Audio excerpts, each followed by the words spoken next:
مزاج شریعت نرمی ہے، اور بدقسمتی سے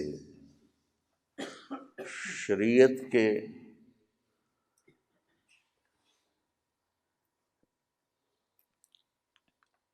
اس وقت 3 بڑے ذرائع ہیں: مدارس، خانقاہیں، تبلیغ۔ تبلیغ سب سے زیادہ وسیع ہے، اس کے بعد مدارس ہیں، اس کے بعد خانقاہیں ہیں۔ خانقاہی نظام کافی کمزور پڑ چکا ہے، لیکن ہر شعبہ کمزور ہے۔ تو آپ دیانتداری سے اب میرے تو 50 سال گزر چکے ہیں اس راستے میں۔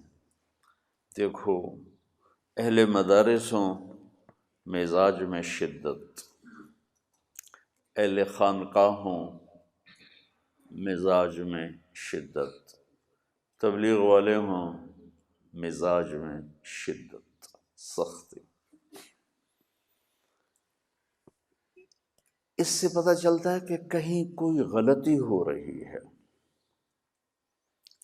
کہیں کوئی، جیسے گاڑی کا بیلنس آؤٹ ہو تو کہتے ہیں جی کہیں کو فالٹ آیا ہے کوئی، تو پھر ہم مستری کو بلاتے ہیں، وہ ٹھک ٹھک کر کے بتاتا ہے جی یہ ہے۔ تو ہم جو اس وقت 3 بڑے ذرائع ہیں شریعت کے، تبلیغ ہے، خانقاہیں ہیں، مدارس ہیں، تینوں کی محنت سے تیار ہونے والی جو پروڈکٹ ہے وہ سخت ہے، نرم نہیں۔ اس سے تیار ہونے والے جو افراد ہیں ان میں شدت ہے، ان میں نرمی نہیں، محبت نہیں، درگزر نہیں۔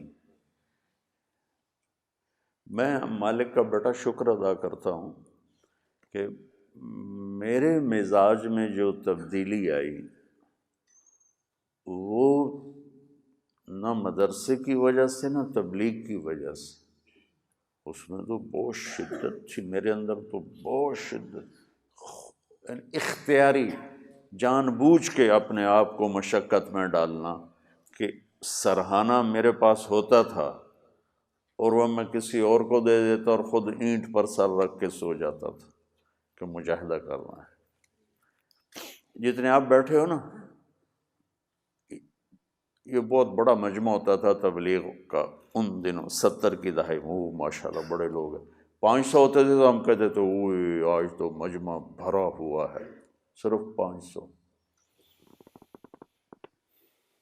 تو اس وقت اتنے پہرے نہیں تھے، تو میں رات کو چکر لگاتا، جو لوگ بستر کے بغیر پڑے ہوتے تھے نا، اب تو ان کو پکڑ لیتے ہیں کہ کوئی چور نہ ہو۔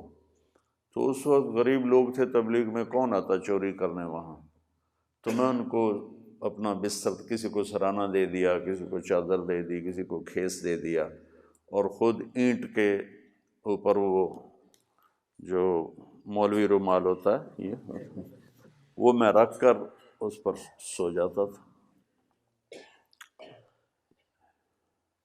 تو جب آدمی اس طرح چلتا ہے نا، چلو اپنی ذات تک چلے تو ٹھیک ہے، وہ پھر اوروں پر بھی مسلط کرنا شروع کر دیتا ہے۔ تو میں آپ سے عرض کر رہا تھا کہ مزاج شریعت ہے نرمی، شدت نہیں۔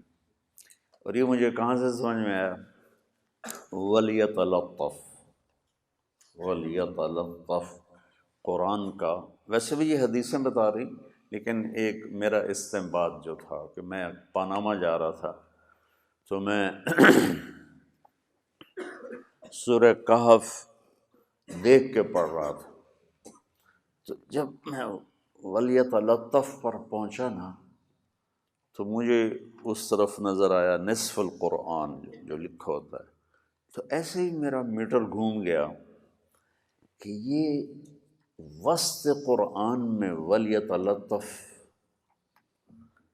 کوئی اس کی خاص وجہ ہے؟ تو میں نے قرآن ایسے بند کیا اور سوچنے لگ گیا۔ تو مجھے پھر مشین، سواری، گاڑی کا خیال آیا کہ جب کسی گاڑی کا سینٹر آؤٹ ہوتا ہے تو ہم اس کو بیلنس کرواتے ہیں، ورنہ وہ یوں چلتی ہے۔ وہ مرسڈیز بھی ہوگی نا، اگر اس کا وسط بیلنس ہوتا ہے، وسط پوائنٹ کو باقی چاروں ٹائروں کے ساتھ ملا کر لیول کرنا، اگر وہ لیول نہ رہے بیٹا تو وہ دنیا کی مہنگی ترین گاڑی بھی ہوگی نا تو وہ ایسے ایسے کرے گی، ایسے ایسے کرے گی، وہ صحیح نہیں چلے گی۔ تو اس لیے کچھ عرص کے بعد ویل بیلنس سنا ہے نا، ویل بیلنسنگ، جب گاڑی چلتے چلتے کچھ عرصہ چل جاتی ہے تو اس کا وسط پوائنٹ آؤٹ ہو جاتا ہے چلتے چلتے، تو پھر ہم اس کو ورکشاپ بیچتے ہیں اور وہ اس کو دوبارہ سیٹ کرتے ہیں۔ تو اس سے نا مجھے یہ بات سمجھ میں آئی کہ اللہ تعالیٰ نے شریعت کا وسط، قرآن شریعت ہے، شریعت کا وسط لفظ درمیانی ہو، لطف بھی نہیں کہا، لطف، تفاعل، مبالغہ، وَلْيَتَلَطَّفْ، یہاں کوئی لفظ آ سکتا تھا، جاہدوا فی اللہ حق جہادہ، اقیموا الصلاۃ آ سکتا تھا۔ کتنی عبادات، کسی عبادت کا وسط قرآن تذکرہ نہیں کرتا، قرآن تذکرہ کر رہا ہے سینٹر میں بہت زیادہ لطف کا معاملہ کرنا، لطف اس خوبصورت معاملے کو کہتے ہیں جو انسان کے دل کے اندر چلا جائے۔